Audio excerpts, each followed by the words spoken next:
My name is Dr. Subramanya. I am from Bangalore. I joined Dr. Manu Bora sir's Arthroscopy and Sports Medicine with Arthrobiologics Fellowship, and it was one of the best experiences I've had in arthroscopy. I had very good hands-on experience with sir.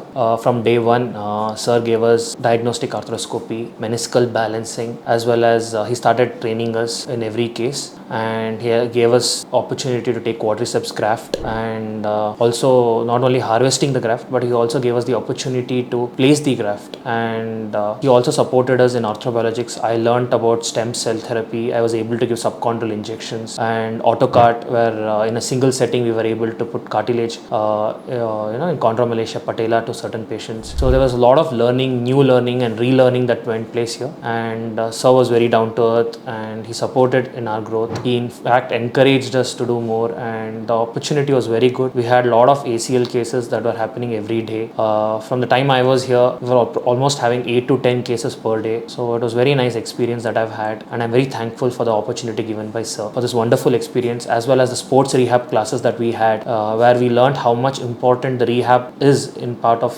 the treatment and therapy. And I'm really thankful for the Ortho Threads team, the physiotherapy team that was here, who have taught us very well about the rehab session. And I'm taking back home with a lot of enrichment of knowledge, and I hope I can make sir proud and try to do my best for my patients in Bangalore. Thank you.